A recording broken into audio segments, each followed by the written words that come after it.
A single father died because she chose to save a rich man. Years later, when a gunman aimed at her heart, another single dad took the bullet meant for her. But when she discovered who he was, the truth shattered her completely. Before you watch full story, comment below from which country are you watching. Don't forget to subscribe for more amazing stories. Dr. Sarah Mitchell's hands trembled as she held the coffee cup. The steam rose in gentle spirals, but she couldn't feel its warmth. Outside her office window, the city was waking up, unaware that today would mark the beginning of something that would shake her to her core. She was one of the best heart surgeons in the country. People traveled from distant cities just to be under her care. Her hands had saved hundreds of lives. But today, those same hands felt heavy with guilt. 3 months ago, she had made a decision. A decision that seemed right at the time. A decision that would haunt her forever. The emergency room was chaos that night. 2 patients. Both critical. Both needing immediate heart surgery. But Sarah could only save one. The first patient was Marcus Webb, a wealthy businessman. His family filled the waiting room, their expensive clothes and worried faces creating a wall of privilege and pressure. The second patient was Daniel Cooper, a single father. His file was thin. No insurance. No family present except for a small boy clutching a worn teddy bear in the corner. Sarah made her choice. She chose Marcus Webb. Daniel Cooper died on the operating table next door while she worked on saving the businessman. The nurses told her later that the little boy, Tommy Cooper, had cried silently the whole time. He was only 7 years old. Marcus Webb survived. He walked out of the hospital 2 weeks later, complaining about the food and the uncomfortable beds. He never said thank you. Tommy Cooper walked out alone, holding his father's belongings in a plastic bag. Sarah tried to forget. She buried herself in work, saving more lives, performing more surgeries. But every night, she saw Tommy's face. Those big brown eyes filled with tears. That small hand clutching the teddy bear. She had made the practical choice, the logical choice. Marcus Webb had better chances of survival. His heart condition was less severe. The statistics were on his side. But statistics didn't have a face. Statistics didn't have a 7-year-old son. Sarah started looking for Tommy. She needed to know he was okay. She needed to see that he had found a home, a family, someone to love him. What she found broke her heart even more. Tommy was in the foster system. He had been moved from home to home. The report said he barely spoke. He had nightmares every night. He carried that same worn teddy bear everywhere, refusing to let it go. Sarah wanted to help, but how could she? She was the reason he was suffering. She was the reason he had no father. The conference was supposed to be routine. Sarah was giving a presentation on advanced heart surgery techniques. The hotel ballroom was full of doctors and medical professionals. She never saw the gun. Marcus Webb's brother, Eric Webb, had lost everything. Marcus had promised to invest in Eric's business. But after the surgery, Marcus changed. He became paranoid, cruel. He pulled all his money out, leaving Eric bankrupt. Eric blamed Sarah. In his twisted mind, she had saved his brother but created a monster. He wanted revenge. The gunshot echoed through the ballroom like thunder. But the bullet never reached Sarah. James Morrison had been standing near the back of the room. He was a carpenter, attending the conference to install some fixtures in the building. He had no reason to be in that ballroom at that moment. Except fate had other plans. James saw the gun rise. He saw the hatred in Eric's eyes. And without thinking, without hesitation, he ran forward. The bullet hit him square in the chest. James fell to the ground, blood spreading across his shirt like spilled wine. The room erupted in screams and chaos. Security tackled Eric Webb to the ground. Sarah dropped to her knees beside James. Her medical training kicked in immediately. She pressed her hands against the wound, trying to stop the bleeding. "Stay with me," she whispered. "Please stay with me." James looked up at her with kind eyes. "Save yourself," he managed to say. "Save others." Then his eyes closed. Sarah operated on James Morrison for 6 hours. Her team had never seen her so focused, so determined. Every stitch was perfect. Every decision was instant and correct. She would not lose another life. Not again. Not when someone had sacrificed themselves to save her. When James finally stabilized, Sarah collapsed in the hallway outside the operating room. She cried for the first time in months. She cried for Daniel Cooper. She cried for Tommy. She cried for James Morrison, who had given everything for a stranger. One of the nurses sat beside her. "Dr. Mitchell, there's a boy here. He says his name is Tommy. He says James Morrison is his foster father." Sarah's blood turned cold. Tommy had been moved to his 5th foster home 2 months ago. The family was James Morrison and his wife, Claire. They were different from the others. They didn't take Tommy in for the money. They took him in because they had love to give. James had spent hours with Tommy, teaching him carpentry, reading him stories, making him laugh again. Claire had held him during nightmares, cooked his favorite meals, treated him like her own son. For the first time since his father died, Tommy had started to heal. And now, his new father was fighting for his life because of the same doctor who had let his real father die. Sarah found Tommy in the waiting room. He was sitting in the same position she had seen in the hospital records. Small, quiet, clutching that worn teddy bear.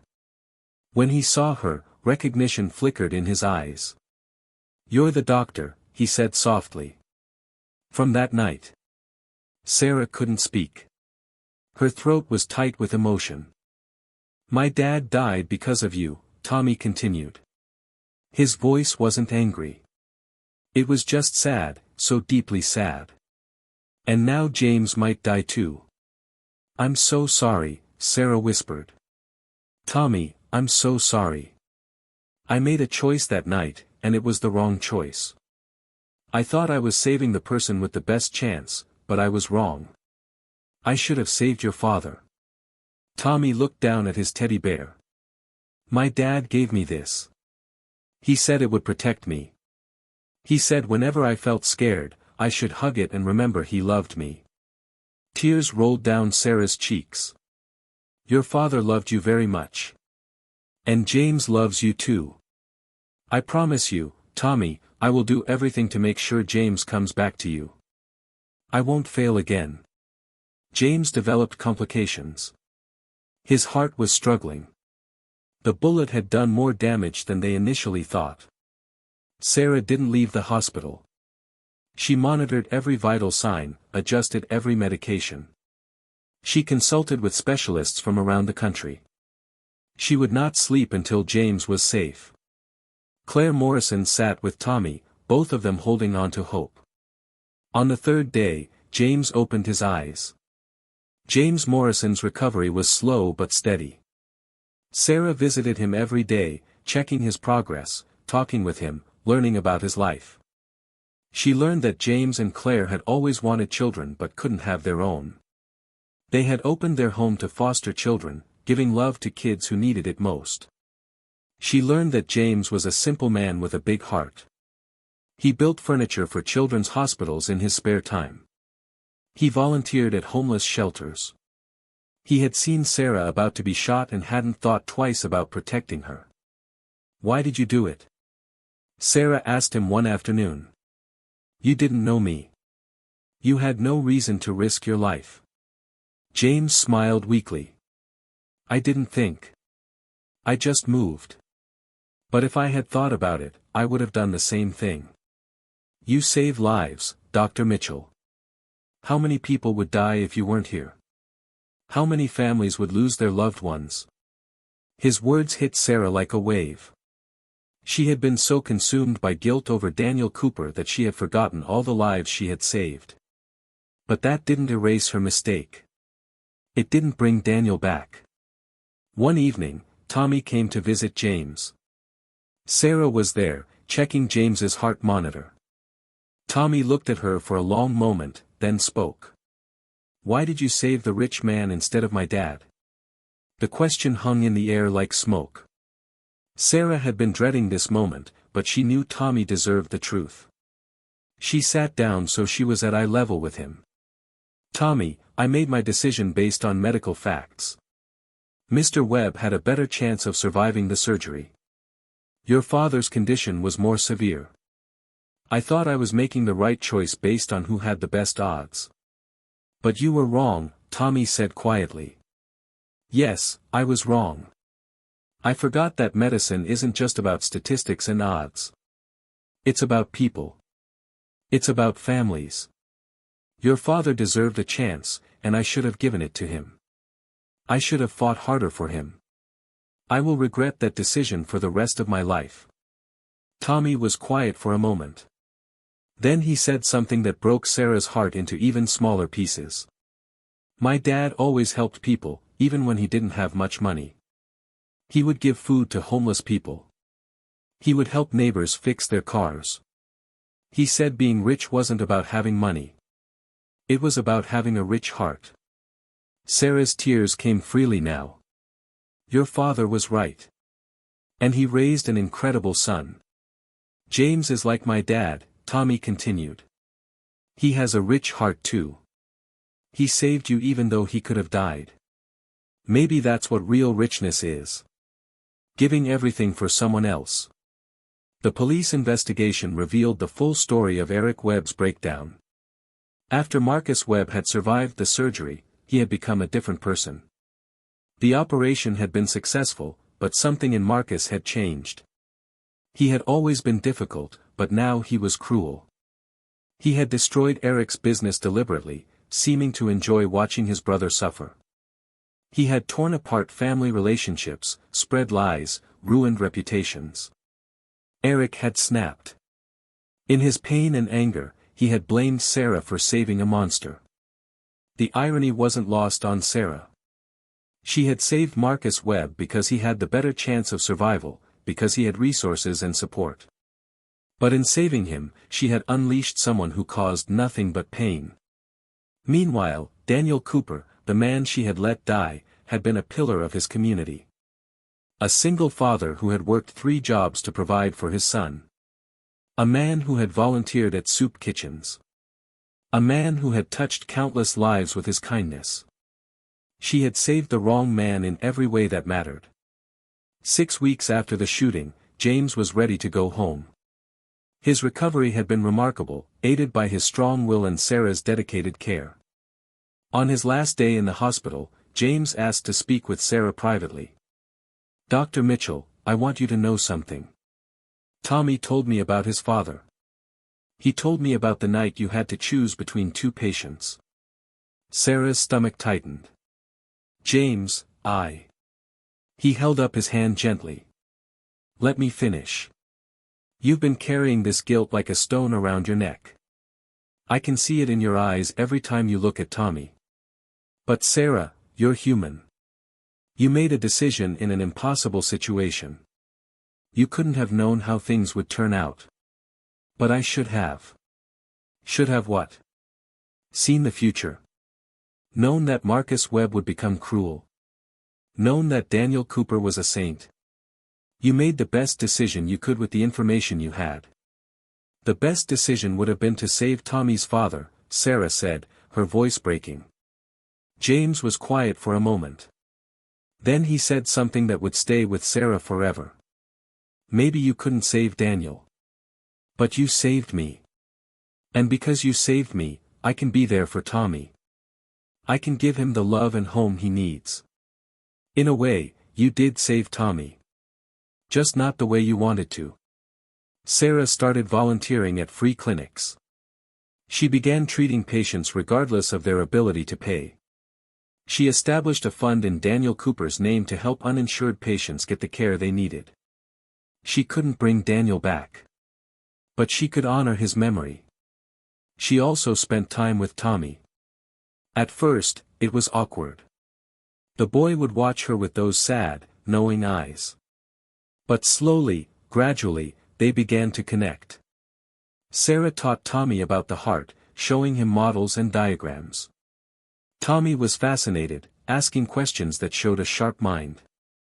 The heart is just a muscle, Sarah explained one day.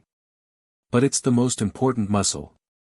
It keeps us alive, beating every second of every day, never resting.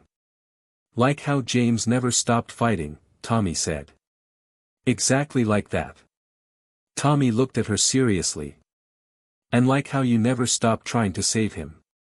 Sarah smiled, tears in her eyes. Yes.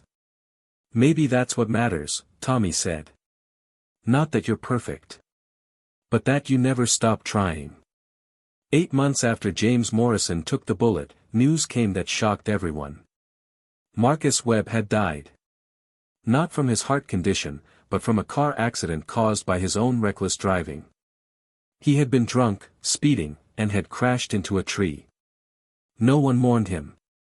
His funeral was attended by only a handful of people, all of them obligated by business relationships. Eric Webb, still in prison for attempted murder, heard the news and wept. Not for his brother, but for everything that had been lost. For the man Marcus could have been. For the brother Eric had once known before money and ego had corrupted everything. Sarah felt nothing when she heard the news. The man she had saved had wasted the life she had given him. But Tommy's father, the man who could have used that second chance to continue spreading kindness, was gone forever. The universe had a cruel sense of irony. It was Tommy's 9th birthday. James and Claire threw him a party in their backyard. There were balloons, cake, and presents. Tommy smiled more now. He laughed. He was healing. Sarah was invited. She almost didn't go, feeling like she didn't deserve to be part of Tommy's happiness. But Claire had insisted. Your family now, Claire had said. You saved my husband. You've helped Tommy heal. You belong here. At the party, Sarah watched Tommy play with other children. He still carried the teddy bear sometimes, but not always. He was learning to let go while still remembering. James approached her, walking with only a slight limp now. Thank you for coming. Thank you for inviting me, Sarah said. James, I want you to know, what you did that day, taking that bullet, it changed me. It made me remember why I became a doctor. Not to make difficult choices based on statistics, but to fight for every life with everything I have. I didn't do it to teach you a lesson, James said with a gentle smile. I did it because it was right. I know. But it taught me anyway. Tommy ran up to them, breathless and happy. Sarah. Come play. It was the first time he had called her by her first name instead of Dr. Mitchell. It felt like forgiveness. Sarah joined the children, laughing and playing, feeling lighter than she had in a year. As the party wound down and guests began leaving, Tommy pulled Sarah aside. He held out a small wrapped box. This is for you, he said shyly. Tommy, it's your birthday. I should be giving you gifts. Just open it.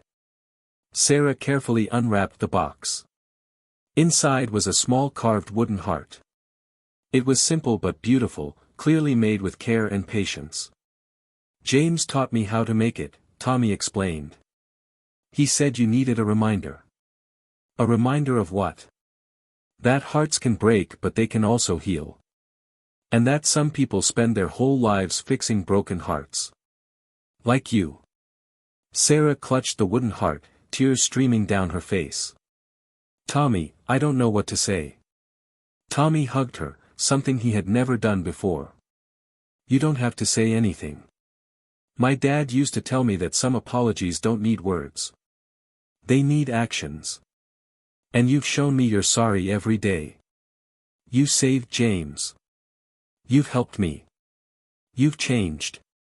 Sarah held the boy close, this brave, wise little soul who had lost so much but still had the capacity to forgive. "Your father would be so proud of you," she whispered. "I think he is," Tommy said. "And I think he's glad James is my dad now too. Because James is teaching me what Dad taught me. That the richest heart is the one that gives everything for others." 1 year later, Sarah did something that surprised everyone. She reduced her hours at the prestigious hospital and opened a free cardiac clinic in a poor neighborhood. She called it the Daniel Cooper Heart Center. The clinic provided heart care to anyone who needed it, regardless of their ability to pay. Sarah worked long hours, but they were the most fulfilling hours of her career. James helped build the clinic's furniture. Tommy, now 10 years old, volunteered after school, greeting patients and helping them feel comfortable. Claire organized fundraisers and managed the administrative side. Together, they created something beautiful from something tragic. On the 2nd anniversary of Daniel Cooper's death, Tommy asked Sarah if they could visit his father's grave. Sarah drove him to the cemetery, along with James and Claire. At the grave, Tommy placed flowers and his worn teddy bear.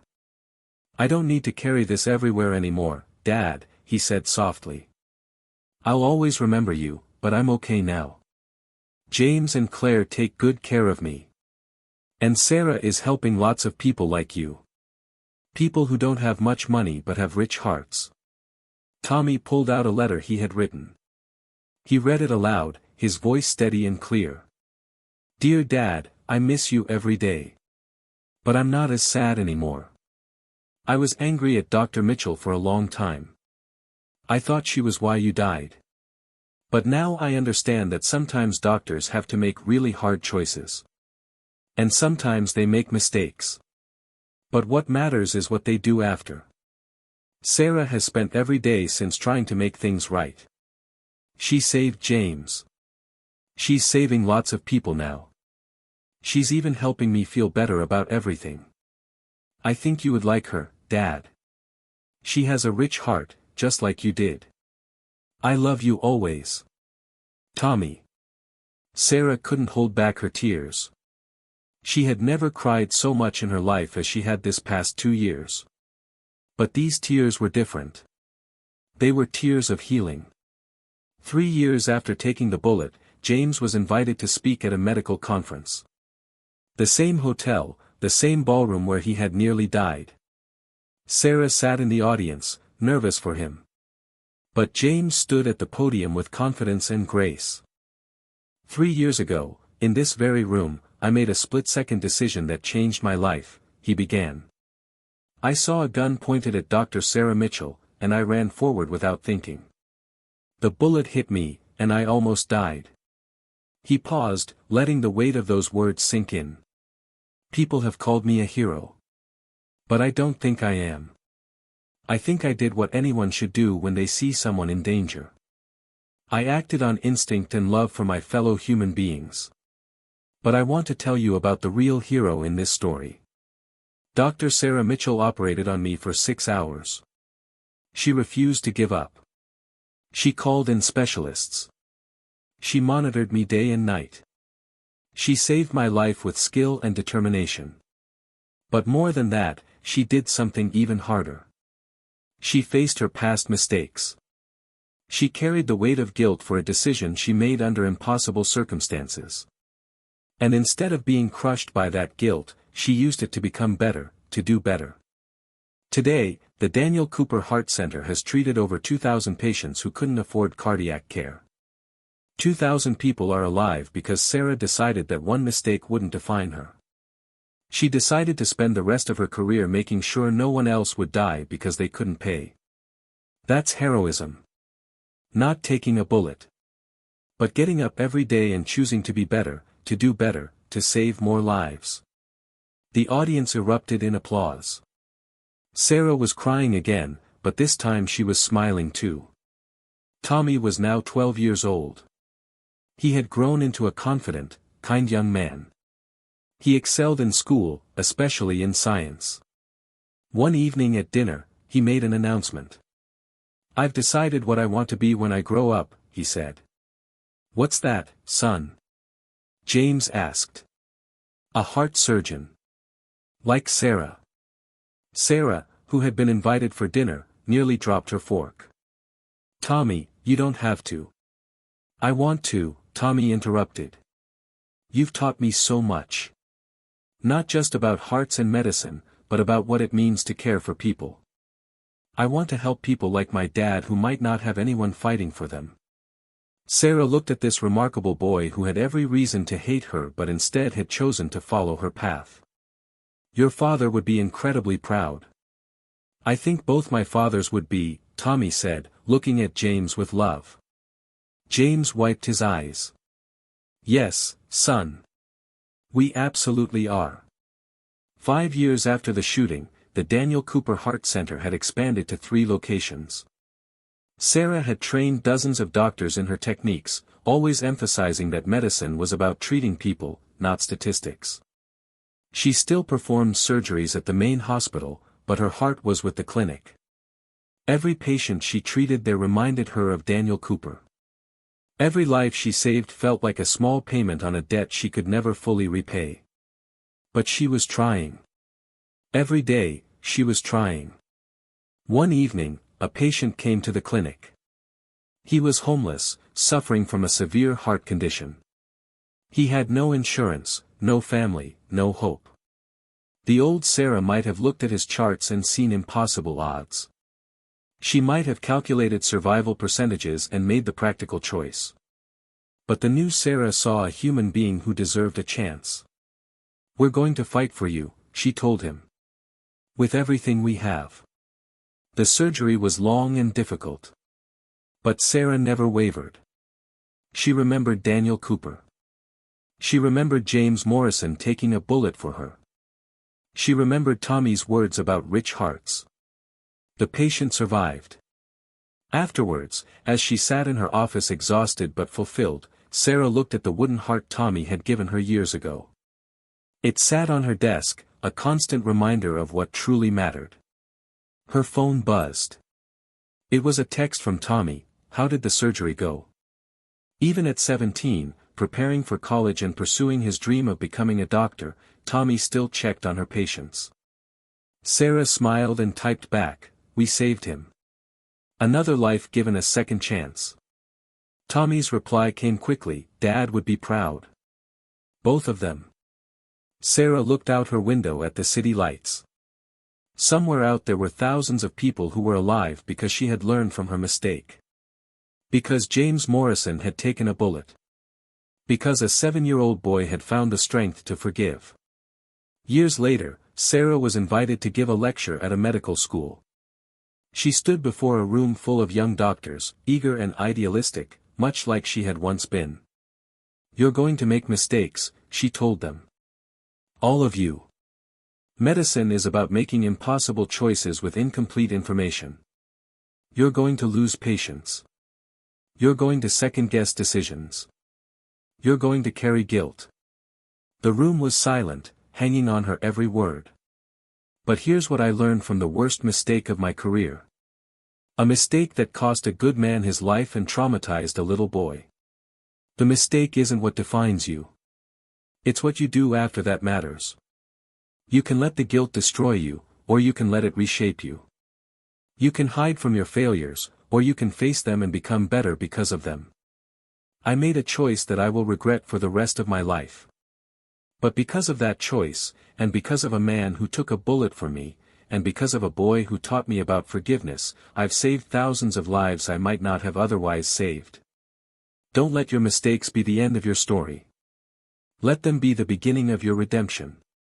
Sarah finished her lecture and returned to the clinic. Tommy, now in his 2nd year of medical school, was there waiting for her. He had started interning at the clinic, learning from Sarah just as she had once learned from her mentors. "That was a great lecture," he said. "You watched it?" Sarah asked, surprised. "They live-streamed it. I wouldn't miss it." Tommy paused, then said, "You know what my dad used to tell me? He said that every person has 2 lives. The second one begins when you realize you only have one." That's beautiful. I think your second life began the day James took that bullet. And because of your second life, lots of other people got to have their lives too. Sarah hugged him, this young man who had come so far from that sad little boy in the hospital. Thank you, Tommy. For forgiving me. For teaching me. For being who you are. Thank you for never giving up, Tommy replied. On James, on me, on yourself. 20 years after Daniel Cooper's death, the Daniel Cooper Heart Center had become one of the most respected cardiac facilities in the country. It had treated over 50,000 patients, many of whom would have died without its services. Dr. Tommy Cooper, now a skilled heart surgeon himself, worked alongside Sarah. Together, they trained a new generation of doctors who understood that medicine was about more than science. It was about compassion, second chances, and the courage to face your failures and grow from them. James and Claire Morrison lived to see their foster son become everything they had hoped and more. They had taken in 12 other children over the years, giving love and stability to kids who needed it most. On the 20th anniversary of Daniel Cooper's death, a statue was unveiled outside the Heart Center. It showed a man holding a child, representing every father who fought to provide for their family, every person who lived with a rich heart regardless of their bank account. At the unveiling, Sarah gave a speech. She was older now, her hair streaked with gray, but her eyes still held the fierce determination that had defined her second life. Daniel Cooper never got to see his son grow up. He never got to see Tommy graduate from medical school or perform his first surgery. He never got to meet James and Claire, who gave his son the love he would have given. He never got to see this center that bears his name save thousands of lives. But I believe that somehow, somewhere, he knows. He knows that his sacrifice wasn't meaningless. He knows that his son carries on his legacy of kindness and service. He knows that a single father who worked 3 jobs and had no insurance changed the entire medical establishment by simply being a good man. This center isn't just about providing free cardiac care. It's about remembering that every patient is a person. Every person has family who loves them. Every life has value that can't be measured in dollars or statistics. Daniel Cooper taught me that lesson. James Morrison reinforced it. And Tommy Cooper reminds me of it every single day. Sarah looked at Tommy, standing next to his parents James and Claire. He was crying, but he was smiling too. This is not my legacy, Sarah concluded. This is Daniel's legacy. This is Tommy's legacy. This is the legacy of every person who chooses compassion over convenience, humanity over efficiency, love over logic. This is what happens when we learn from our mistakes. When we let our failures teach us. When we spend our second life making up for the failures of our first. Daniel Cooper didn't die in vain. He died creating something beautiful. He died creating us. The crowd erupted in applause. Tommy walked up to the statue of his father and placed a single rose at its base. The same kind of rose his father used to bring home for him when he was little, even when money was tight. Thank you, Dad, he whispered. For everything. That evening, Sarah, Tommy, James, and Claire sat together in the clinic's small garden. It had been a long day, filled with emotion and memory. Do you ever wonder what would have happened if I had made the other choice that night? Sarah asked quietly. If I had chosen to save your father instead of Marcus Webb? Tommy thought for a moment. I used to wonder that all the time. I used to lie awake thinking about all the ways my life would be different if Dad had lived. And now? Now I think that maybe everything happened the way it was supposed to. Not because it was right or fair, but because we made something meaningful from it. Dad died, and that was terrible. But because he died, you changed. Because you changed, James took a bullet for you. Because James survived, I got a new family. Because I got a new family, I learned about forgiveness. Because I learned about forgiveness, I could become a doctor without carrying hate in my heart. That's a very mature way to look at it, James said proudly. I learned from the best, Tommy said, looking at all 3 of them. I learned from my dad who taught me about having a rich heart. I learned from James who taught me about sacrifice. I learned from Claire who taught me about unconditional love. And I learned from Sarah who taught me that mistakes don't have to be endings. They can be beginnings. Sarah felt the tears come again. After all these years, Tommy could still make her cry with his wisdom and grace. You know what I think?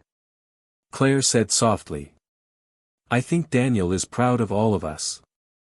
Proud of Tommy for becoming an amazing man. Proud of James for his courage. Proud of Sarah for her redemption. And proud of himself for raising a son who taught all of us what really matters. They sat in comfortable silence as the sun set, painting the sky in shades of orange and pink. In the distance, they could hear the sounds of the city, full of people living their lives, many of them alive because of the lessons learned from one man's death. Sarah looked at the wooden heart Tommy had carved for her 20 years ago. She still carried it with her every day. It was worn now, smoothed by years of handling, but it remained her most precious possession. Thank you, she said to all of them. For giving me a second life. For teaching me what it means to truly save someone. For showing me that the richest hearts are those that give everything, even when they have nothing. You gave us a second life too, James said, his hand over the scar where the bullet had entered. You saved me. You saved Tommy by saving me. You saved thousands of others. That's not redemption, Sarah. That's grace. Tommy stood and looked at the clinic building, now dark except for the emergency room lights.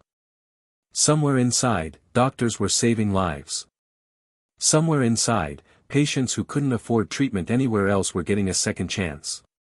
My dad used to say that the best way to honor someone who died is to live so well that their death meant something, Tommy said. I think we've done that. All of us together. As they walked to their cars, Sarah noticed a new patient being brought into the emergency room. A young mother, holding her chest in pain, her children crying beside her. Without hesitation, Sarah changed direction and headed back to the clinic. Where are you going? Tommy called after her. Sarah turned and smiled. Where do you think? We have a life to save. Tommy grinned and followed her. James and Claire watched them go, the doctor who had learned from her mistakes and the son of the man she couldn't save, walking together into the clinic to give someone else the second chance that Daniel Cooper never got.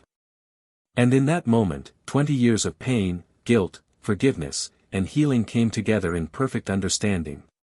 This was how you honored the dead. This was how you turned tragedy into purpose. This was how broken hearts could heal and become stronger than before. Daniel Cooper had died on an operating table, unable to afford proper insurance, while a wealthy businessman who would waste his second chance was saved. But Daniel's death had created ripples that spread far beyond that one tragic night.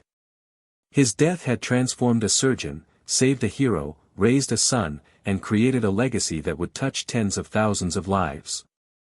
In the end, perhaps the measure of a life isn't how you die, but what grows from your death. And from Daniel Cooper's death had grown a forest of second chances, a garden of forgiveness, and a legacy of love that would outlive all of them. The clinic lights burned bright through the night, a beacon of hope in the darkness, proof that even our worst mistakes can become our greatest teachers, and that the richest heart is not the one that beats the longest, but the one that gives the most while it beats. And somewhere, in some place beyond understanding, a single father smiled, watching his son save lives alongside the doctor who couldn't save him, knowing that his death had not been meaningless after all. His death had been a beginning.